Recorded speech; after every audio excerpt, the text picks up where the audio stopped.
In sports, if you want to be the best, there are no off days. I do want to be the best. Well, we're well on our way, Chris Cato. Welcome into the No Off Days podcast, and I never thought this day would come. You know, the resilience, the stick-to-itiveness that it would require to be where we are today. And I just want to flash back in time. When we started this podcast, gas prices, they were $3.62. They're $3.54 now. The top song on that Billboard chart, Sunroof by Nikki Ure and Daisy. Remember that one? Classic. Wow, what a hit. It was a simpler time. So this, with exuberance in my heart, drum roll please, this is our 10th episode, ladies and gentlemen. That is 10. We are at double digits. They said we couldn't do it. They said it couldn't be done. But we made it. Defying all obstacles. This is the NODPOD. Welcome on in. Of course, joined by Chris Cato. I am Scott Smith. And let's bring in producer Brian King. The man who got us here. He was a visionary, a man well before his time, but here we are at 10, at number 10. We're double digits, BK. Vegas had us at 7.5 episodes. So always if take you had the over. Always take the over. There we go. Let's hope that it gets to 11. I guess that will be based on what we have on today's program. You can't just one show at a time. So do we have any dignitaries coming in to mark this day in some way? Is there is the governor DeSantis coming by to? We had hoped, and we had been in communication with Mayor Castor's office here in Tampa, and I think she had something else to do, maybe a lunch meeting. Had to descale her Nespresso or something like that. I was hoping to get a key to the city, but maybe that will have to wait until we get to 20. Let's get to 20. Let's get there. All right. Wow. Okay. One at a time. So what do we got on today's program? Got the World Cup starting next week, this Sunday coming up. So Yes. Fox's Alexi Lalas will join us, get his He thoughts on the is a World Cup. soccer legend. Yes. Yes, he is. A music legend, too, I hear. He is.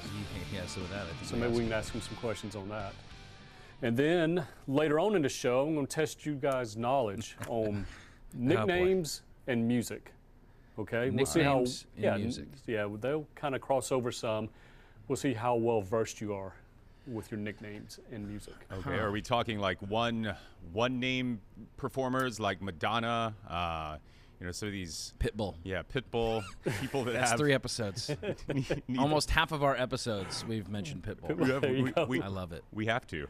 He sponsors us. Dale. It's a little old-time nicknames in baseball, and you tell me if we'll get to it. We don't. Okay. Yeah. I don't want to give it away.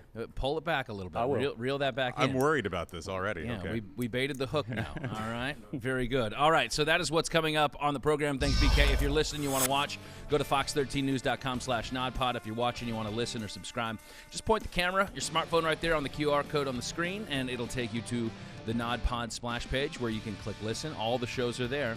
You can immerse yourself. All 10. You could submerse yourself. I'm not sure what the difference is, but either way, we want you to just get into the deep, deep waters of the NODPOD, and don't forget to come up for air. That's when you become one with us.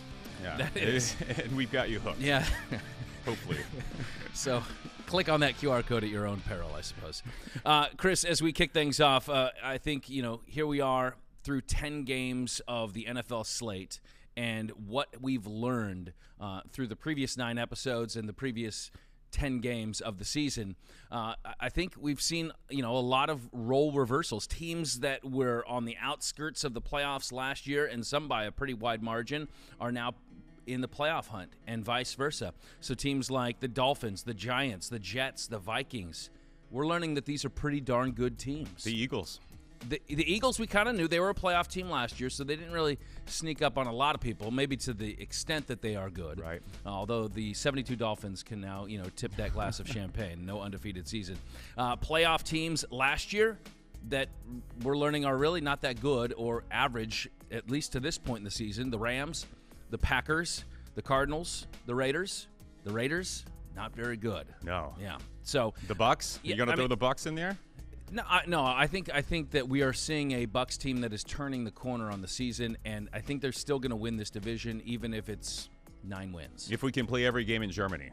The rest of this schedule is pretty easy. We said that about the first part of the schedule, too. They did have like the easiest schedule. No, I think 5 of the last 7 games are against teams that are below 500 right now. So, the Giants, last year they were a team that turned it over 30 times. Yeah. This year they've only turned it over 8 times. That's a difference. New York Jets, they had like the worst defense in the league last year. Now they're like a top 3, top 4 unit in the AFC. Miami, Tua's playing out of his mind right now. The 3 games they lost were the 3 that Tua didn't start. Well, he missed 2 games. But I submit, not to just correct you here for correction's sake, but I think he would be leading right now in terms of passing yards in the league right now if he hadn't missed those games. So, and I believe that was one of your preseason predictions on the play. It was Tua. the one I got right. Yeah. And for Minnesota, it's this fella Justin Jefferson. I mean, and we saw a play last week that is incredible. It may go down as the best catch I've ever seen. And it happens on a 4th and 18. So, to make the parts of a good catch, it's not just the physical, the physical feat. It has to do with the moment in the game, that clutch gene. Yeah. And that's exactly what he did.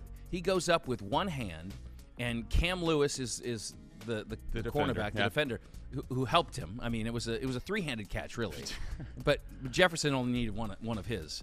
I don't know if he helped him, though. He kind of took it away from him. Well, he held it. I mean, if Jefferson's hand is not in there, Cam Lewis has both hands on the ball. So if Cam just swats it down, you're saying? Yeah, but it's these massive paws that Jefferson has and the ability to maintain control as he's leaping in the air backwards and then falling down, and his hand never comes off the ball. And as you said, on 4th and 18, had to have it. 4th and 18. Had to have it. In the craziest game, I'm confident that this will be the craziest game you see all year. Oh, I hope not. Vikings and Bills. It was wild. The crazy thing, well, there are a lot of crazy things about that, but yes, they had to have it. They convert that 4th down.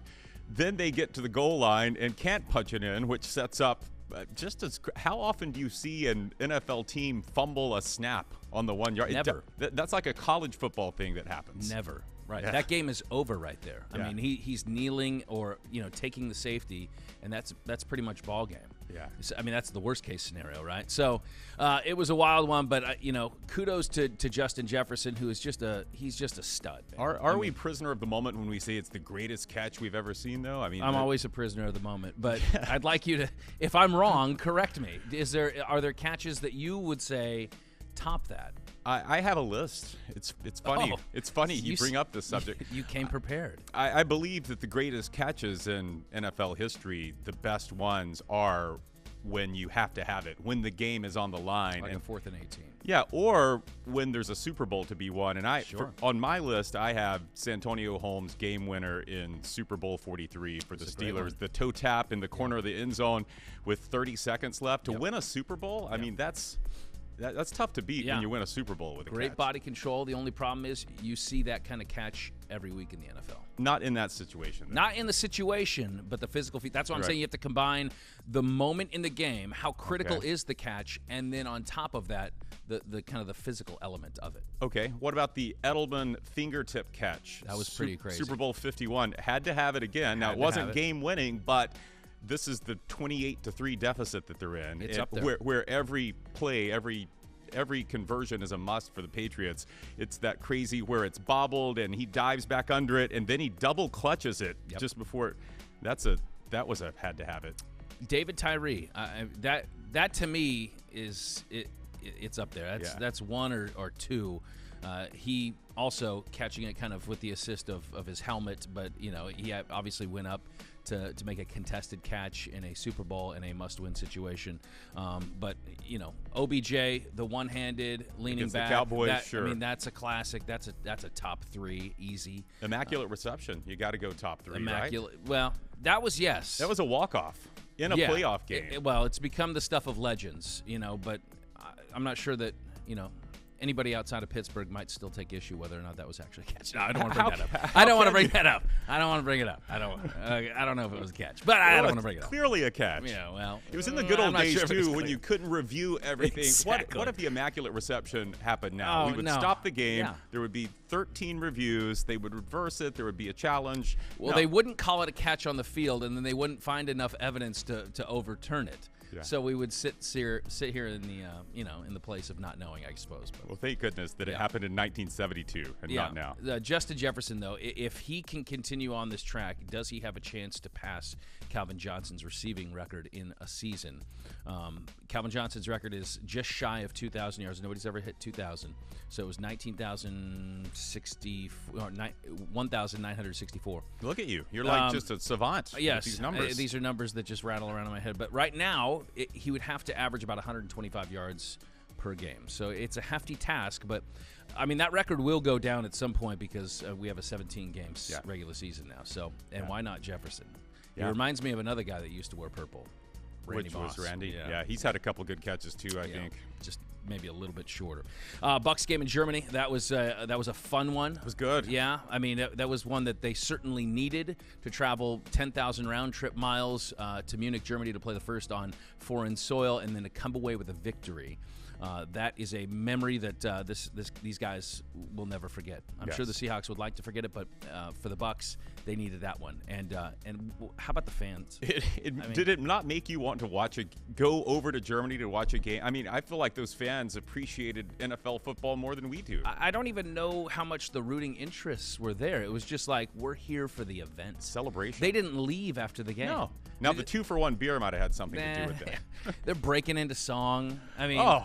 Yeah, country roads. I mean, you expect, stereotype, but maybe singing along to Rammstein, Du Hast, or something like that. But country roads, wow, that blew me away. It was a slice of Americana, man. I think they teed that up just for the NFL viewers in the States. Yeah. I think that's why they did it. You think so? Well, I mean, it's not one of those songs that you think of like when you're in a crowd of fans that you get fired up to sing, right? You know, they Take Me Home, Country Roads, to the place that I belong. Right? There are West Virginia.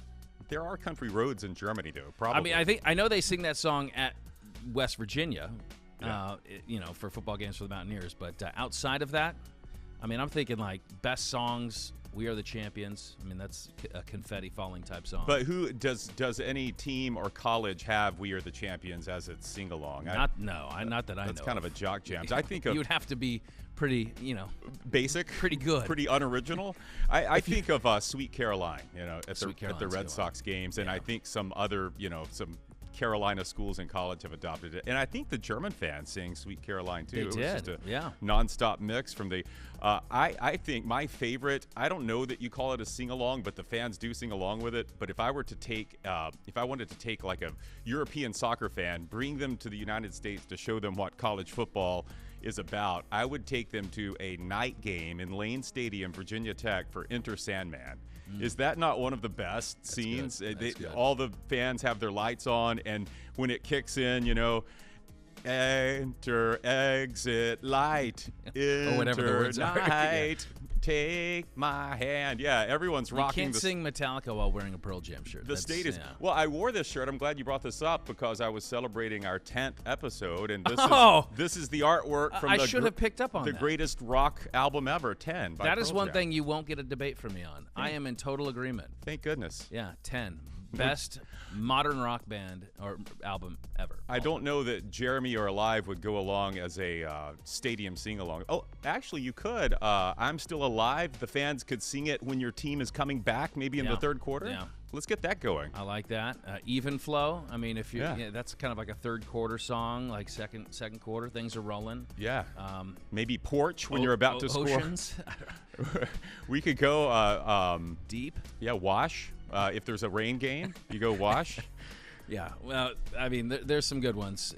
Up the road at the swamp, Won't Back Down. Oh yeah, Tom Petty. That's kind of a new tradition that's already awesome. Yeah, and I've been in the stadium for that. And as a fan of the opposing team, I was singing right along with it. I mean, you can't go wrong with Petty. Well, and the local connection to Gainesville, I think it makes it all the more sweet. Yeah. So, kudos to the German fans, and we know that they will be playing now over the next 3 years, 3 more games. So 1 more in Munich and then 2 in Frankfurt. So they're luring in those fans. And the Bucs, they have the marketing rights as discussed last week on the program. So a lot of Buccaneer fans. I think they just kind of whet the appetite. If you go there and you don't win, you have this marketing opportunity. You gotta win. overseas. You got to do it. Now all the Red and Pewter Lederhosen will be selling off the shelves for the Christmas season. I think Tom Brady's got to at least play 3 more years. And try to catch another pass there. Yeah, that might, longer cleats, or maybe just don't go out yet. Don't try to catch a pass.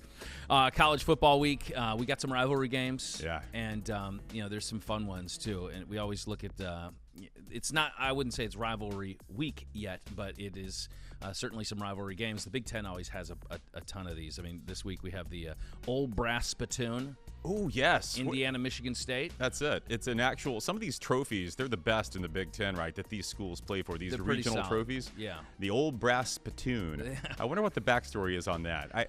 I feel like there were some, back in the day, these teams met in maybe the early 1900s. Brian, why don't you do a little research on that? We'll touch on Old Brass Spittoon at the end of the program. I think a lot of them are objects, though, that people found around the house, and they said, we need something to play for, and some guy ran up. There's an old oaken bucket, right? One of the games is for the old oaken bucket. Yeah, that's what is that Auburn? No, these are big. It's a Big Ten. Is it a Big Ten team? Okay. Yeah, no, it's probably Minnesota. I feel like Minnesota is in.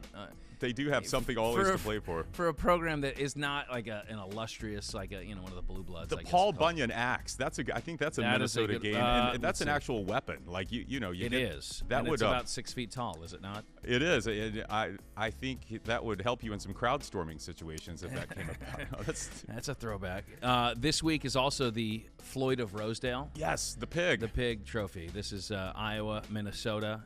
I did do a little research on this. Oh, good. So I can't summarize all of it. It's way too in depth. But it basically, I think it was back in like the 1930s that Minnesota and Iowa, the governors, they basically said that whoever wins the game, they would give the other a pig, like an actual live pig. Right. You would want the real thing. And Minnesota, Iowa was like, well, but Minnesota doesn't have any good pigs, like like here in Iowa. It's like our bragging rights. We are the pig people. Yeah, come on. If everybody does pigs, but it was Minnesota that won the game, and so Iowa had to send one of their hogs to Minnesota, and they actually brought it into the State House, I believe, in Minnesota, a live pig.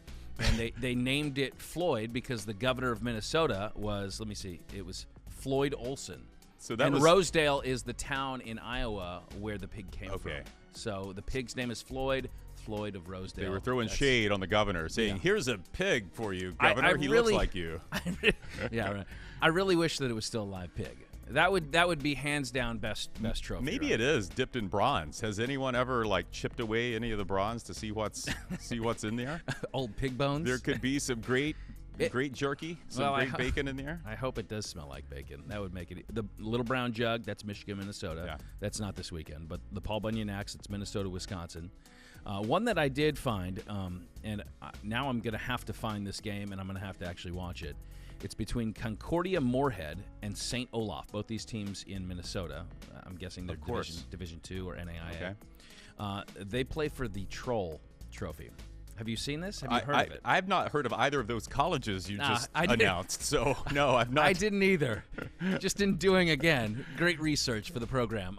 The Troll is it's this troll doll. not troll like with the hair. With the hair, No, not that. But it's it's an old rickety troll, maybe about a foot tall, and it's on just a slab of a redwood tree. Okay. It is. It's the worst trophy ever, and for that reason, it's the best trophy ever. So I got to see this thing. Yeah. Sounds like something my grandmother would have on her knick-knack shelf. Hey, why don't you play for this? This is good. Do we have Grandma, to, Grandma? Could I borrow your brass spittoon? I'd rather play for this. I need that. All right. So as mentioned, World Cup is coming this week, and a lot of excitement around this U.S. team, and we'll get into it here in a little bit with Alexi Lalas. But one of the stories that has come out this week is, because this is taking place in Qatar, and there's different restrictions, different, thoughts when it comes to alcohol use. Beer sales has become now a big issue. Okay. Budweiser has a $75 million contract with the World Cup, and I guess the royal family in Qatar is saying, look, we don't want beer sales front and center. We don't really want to encourage mass drinking as you heathens do in the States. So they've now had to move it to the outskirts. They're hiding it. You have perimeter. to look. Yeah. You have to look. And I know that those that are traveling to Qatar will certainly look. Well, first of all, I could see that, we have another difference here. You're team Qatar, whereas I'm team Qatar. That's how I'm going to say it. So, we'll have that debate later. I could have said Q8er, but, Well, we're glad you didn't. But the interesting thing about this is, 8 stadiums, right, are hosting these games. Yep. And you're going to have 8 stadiums full of beer-thirsty fans. So, as you said there, now beer cannot be sold inside the bowl of the stadium. They've had to move it to the perimeters. Yes. And they wanted it in kind of less prominent locations. You can still buy in the stadium Bud Zero, non-alcoholic beer. I've never even heard of Bud Zero. And there's no reason to. Why would you want to? I mean, Bud Light doesn't taste good anyway. Do you really want something with no alcohol in it? Do we have, I'm not sure, do we have a multi-million-dollar contract with Budweiser that you can say that? Okay, I don't think so. All right. Well, we won't now. We just have to clear with our sponsors. Brian, oh, wait, we have none. Yeah, Brian, Sorry. cut that out of the, edit that out in case we get Budweiser on our side here. Yeah, so, now they're trying to get all this sorted out. Hopefully people can still find a cold one during the World Cup. So it's Qatar. You're saying there's a big, I'm not saying you're wrong. I'm not saying I'm wrong. I'm saying there are, for Americans, there are 2 factions. Well, but there's when only it's one pronounced. name. There is. So there's either 2 mispronunciations or one of us is right. No, well, for Americans, we're all wrong. Because it's made up of syllables that do not exist in the English language. As you did a deep dive on weird trophies last night, I was doing a deep dive on how to pronounce Qatar. So wait, hang on. I can't make my tongue do it. Let me loosen up like here. Like you roll it. Hang on. Like a Qatar. There's and the second syllable is you're a little, and so it's a. But the first syllable isn't a cute cuss sound. It's more of a guitar. Think of guitar. Qatar. It's like a growl, Qatar. basically. Okay. Qatar. Okay. Welcome to Qatar. Good luck finding a beer.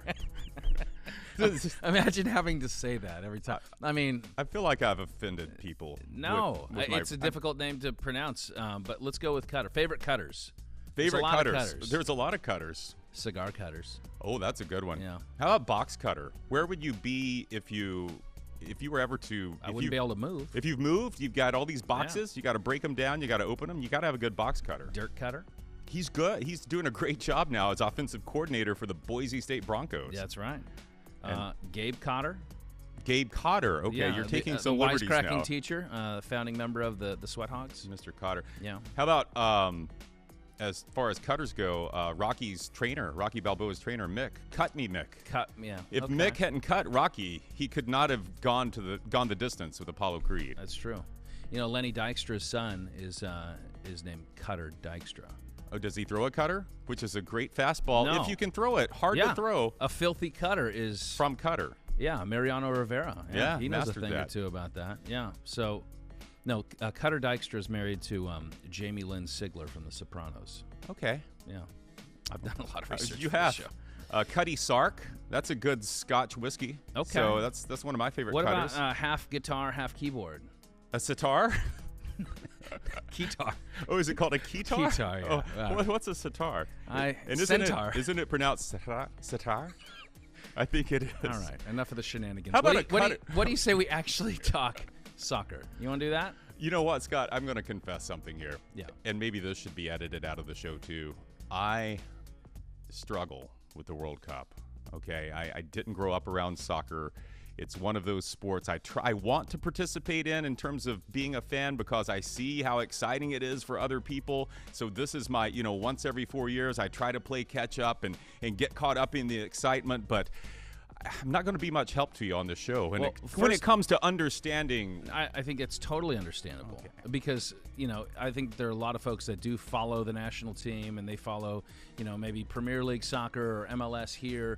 But if you are not one of those, then the World Cup is you kind of learn on the fly. But your team has to actually qualify for the World Cup, and the U.S. did not do that 4 years ago. Yeah. You got to get out of group stage in order to kind of build a little bit of momentum. And I think, and we'll get into it with Alexi, but I think that you're going to start to become a fan and be able to follow this national team. I hope they're young, they're talented, and if this year doesn't work out, there's thoughts that when it comes to the stateside in 4 years, that they might be primed to make a real run at it. So, Okay. so I'm just saying, be patient. I totally understand, and a lot of people will have to learn this team on the fly. But Christian Pulisic, that's the name you need to know. Yeah. I've seen He that is one. the leader of the team. Okay. I haven't even watched Ted Lasso. Isn't that sad? Like I haven't either. Well, we these should are do that. Sad admissions right here. All right, let's get into our interview. What do you say? Well, we are joined by a soccer legend and an analyst here on Fox. Alexi Lalas joins the program. All right, Alexi, I'm coming right out of the gates, right after you. Okay. Hagar or David Lee Roth? David, are you kidding me? I mean, listen, I love Sammy solo. Incredible solo. And look, he did great stuff with Van Halen, but if I have to pick, Van Halen is always going to be with David Lee Roth. Sammy's more of the despite the songwriter. dysfunction. Despite Yes. the dysfunction. Of course. I see that we at least have two in the background. There may be three that I'm seeing.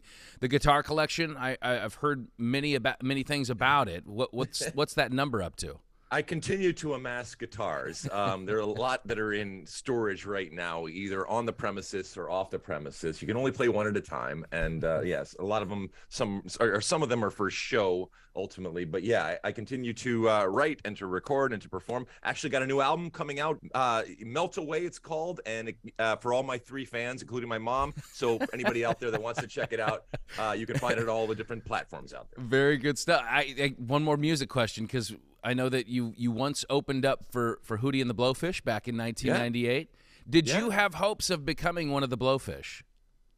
I mean, listen, there are a select few of the Blowfish there, and it's a very, like I said, a select club. Yeah. So I was just on the periphery, and, obviously the opening band. And so, every once in a while I'd scream and yell and get into the inner circle there of the Blowfish ultimately. But listen, they took us out on a European tour. It was awesome. We had a wonderful time. They treated us great. We played some music and kind of saw the world from a different perspective relative to the soccer world that I was seeing. So it was really cool. And like I said, I continue to do music. It's been in my life since I was a kid and continues to be a part of my life, even though I'm not kicking the soccer ball anymore. Music is huge in my life. A man of many talents. All right, Alexi, let's talk a little U.S. men's national team.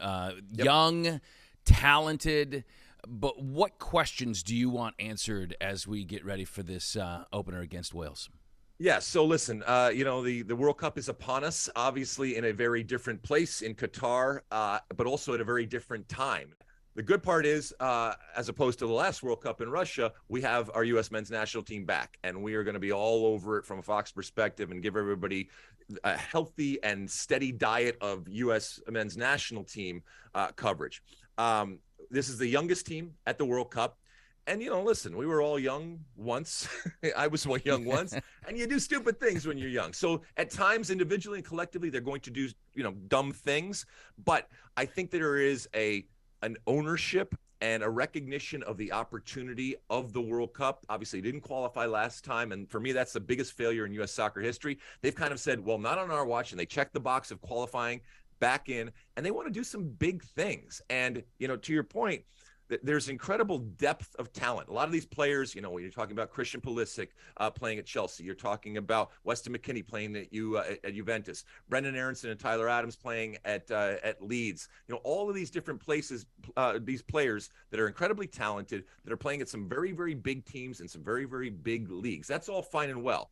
But I don't want us to let them off the hook simply because they're young, inexperienced, and back to the World Cup again. Because, listen, we've qualified for the World Cup. We've gotten out of our group. You mentioned the group with Wales, Iran, and England. That is a group that this U.S. team, despite their naivete, if you will, and inexperience, they should find a way to get out. Because this group, unlike, myself back in the 1900s, the previous century when I was running around, the pathways that we have given this group, the opportunities, the resources that we have given this group, that comes with elevated expectations. And so I don't want to let them off the hook simply because they're young. And look, I think that they are going to make us believe again in this men's team. And that ultimately is their job. Well, you mentioned that youth, and it could be an asset because maybe you don't know what you don't know, and you're young and ambitious, and you can get out there and just play lights out. But I do wonder what the nerves are like, because these guys, they obviously have plenty of matches under their belt, but to play on this stage, you obviously can relate. What is that like to be playing for the World Cup? I mean, I think it's how you embrace it and how you you harness that, right? I mean, look, I'm talking to you today because of the 1994 World Cup. Some of the people that are listening and watching weren't even alive back then, okay?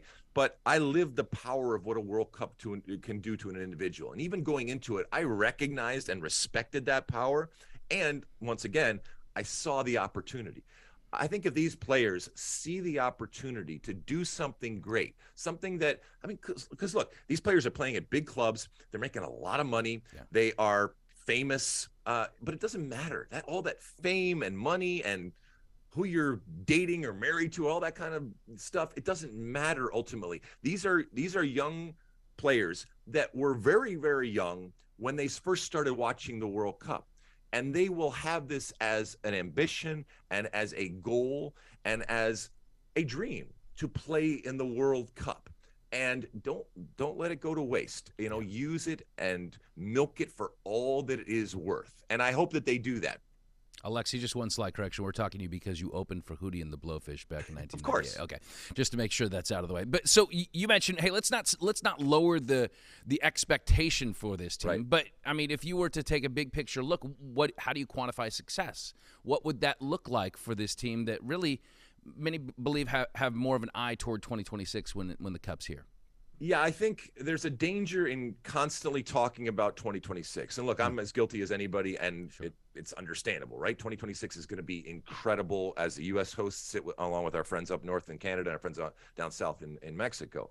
Having said that, whatever success we have in 26, I think it is going to be predicated on what happens in 2022.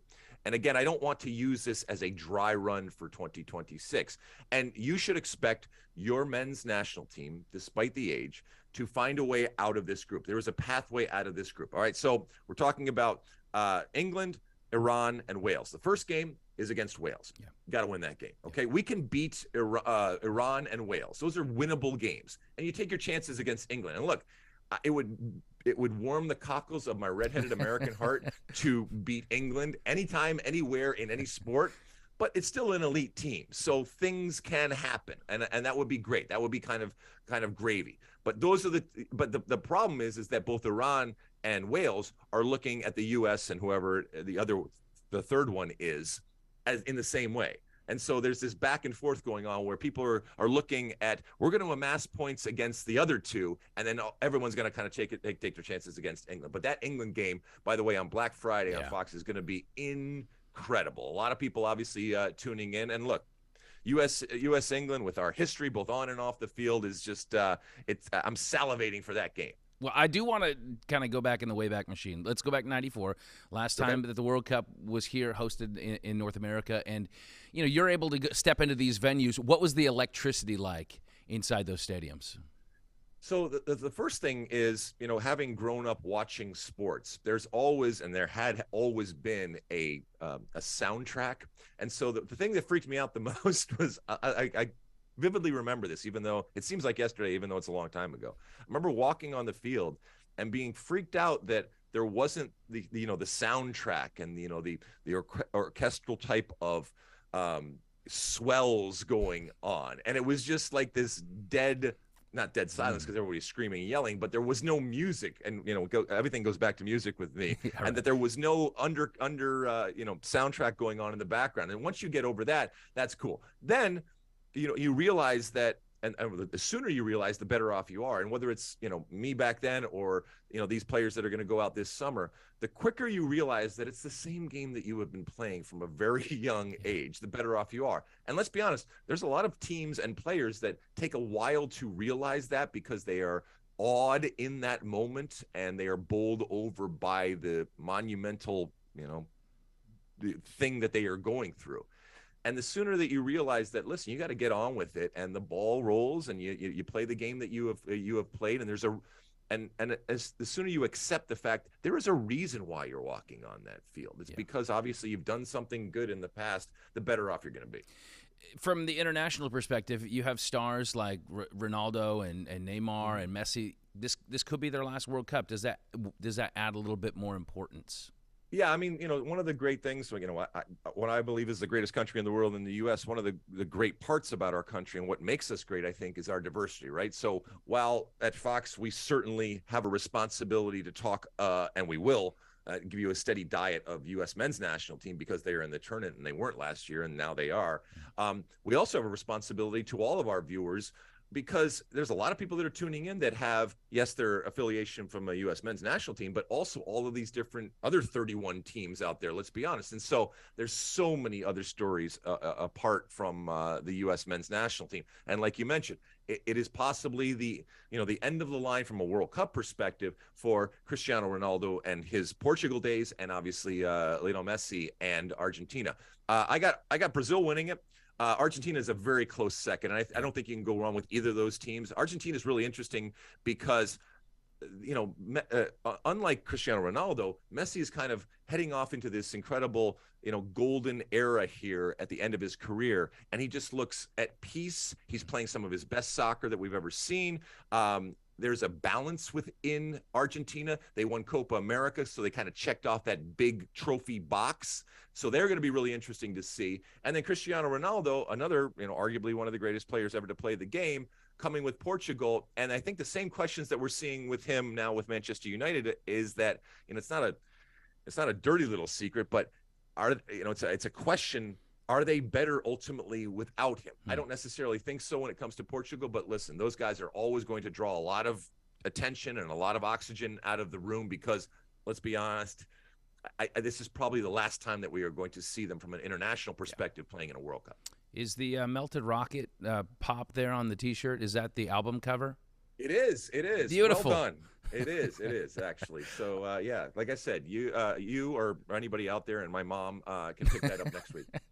All right, we'll end it with this. If the U.S. men's national team was a Van Halen song, would they be Right Now, Finish What You Started, Where Have All the Good Times Gone?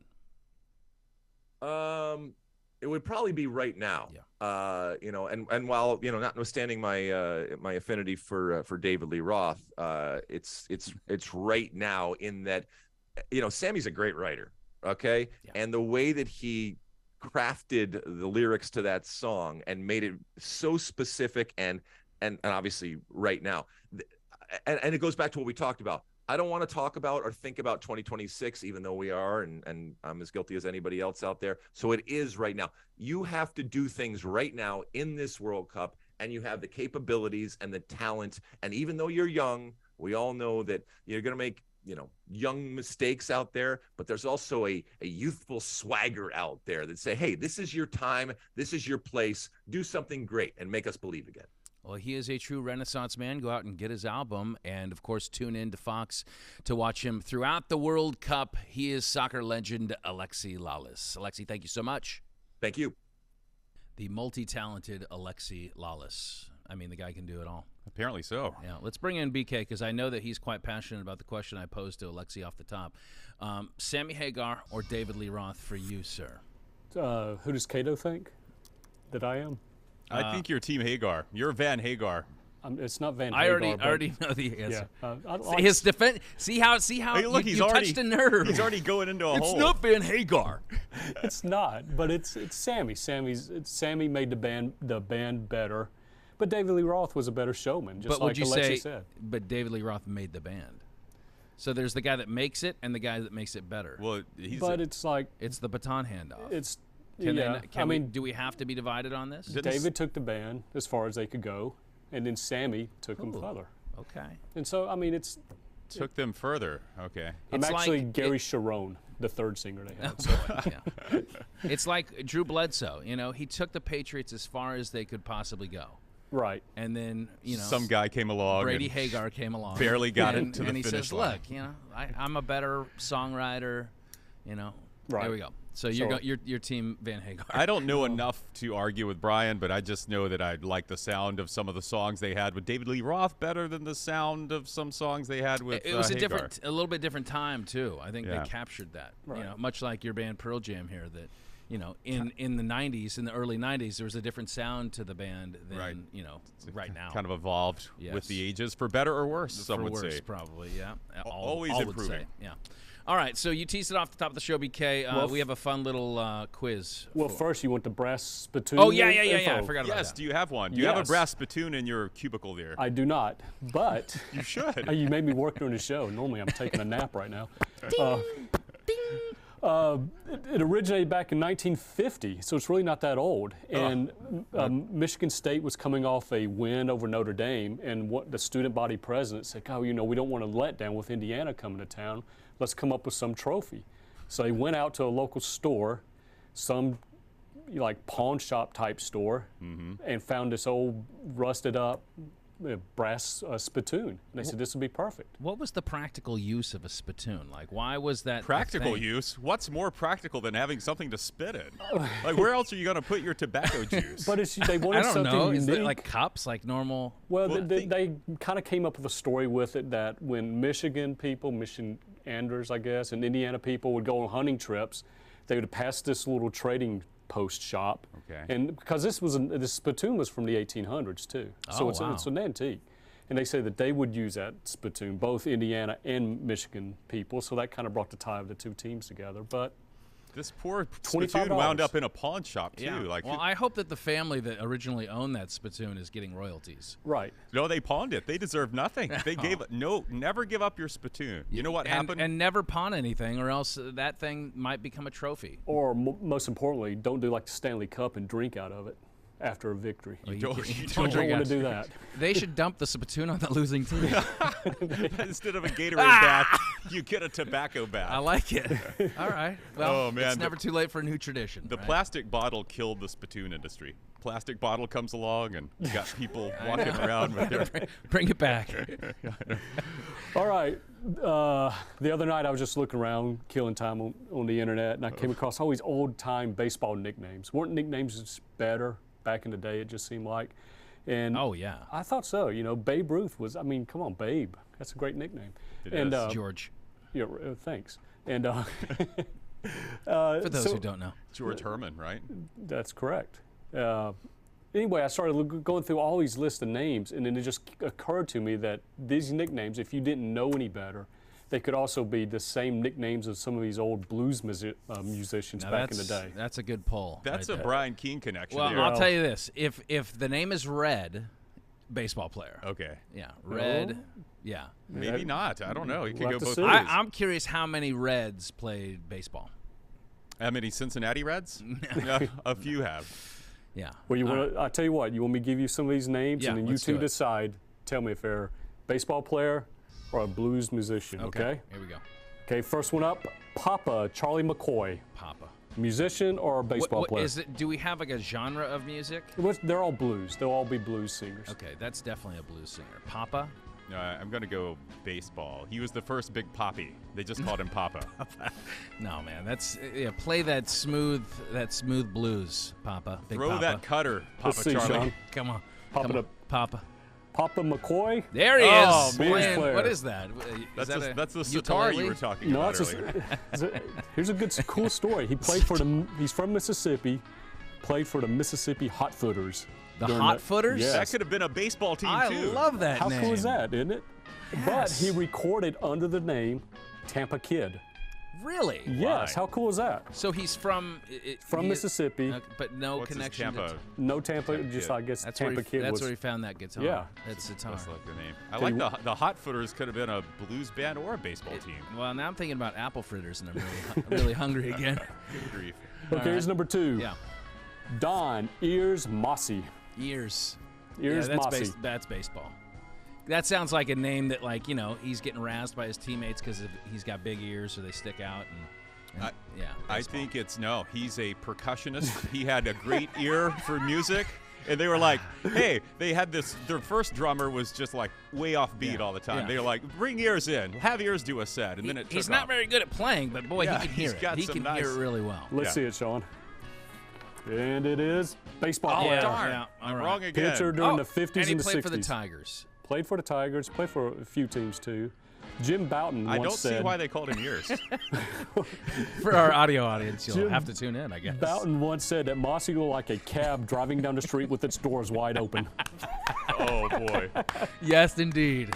Those were the I good could old see days it. when you could mock people's physical differences. He was he a pitcher? He was a pitcher, yes. Yeah, a lot of pine tar behind those Yeah. ears, baby. So ears, Mossy, like the guy.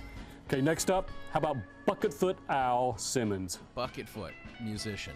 Yeah, I'm gonna say Bucketfoot, because he'd always prop his foot up on the bucket while he was playing his sitar.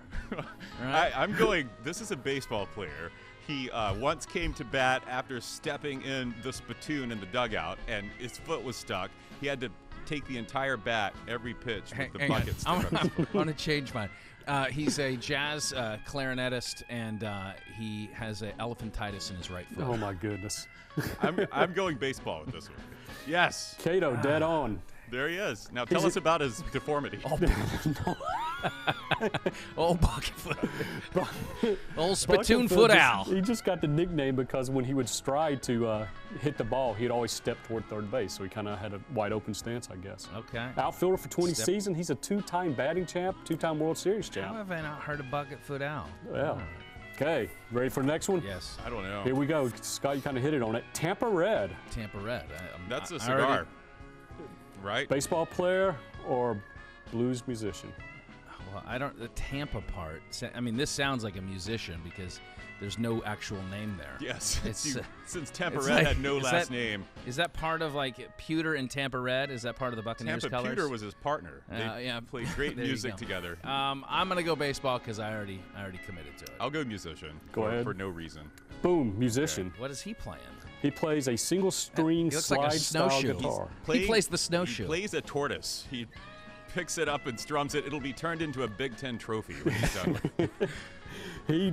He's from Georgia. His parents died when he was a child. He moved here to Tampa, Oh. and he learned on the streets of Tampa to play the guitar. And second interesting fact, our own Jeff Tewksbury has an actual album by this guy. Get Well, out of here. No, and Tukes has been looking. They cannot find that guitar. And Well, they've that been does trying not to find that surprise me, guitar. actually. But Doesn't Tukes surprise me. knows the guy well, knows his music. I mean, he's probably the 1800s, early No, 1900s.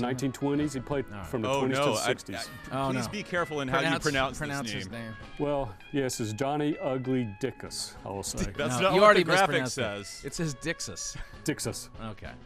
Ugly Dixus. Let's see. I'm going to have to, I mean, musician.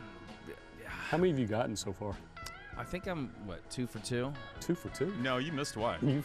I'm 2 for 2. Okay. 2 and 2. 2 and 2. Yeah, I think so. you're 2 and 2. my record is- This guy is again. They made fun of people's ugly deformities, so I think he's a baseball. He's a baseball player for some reason.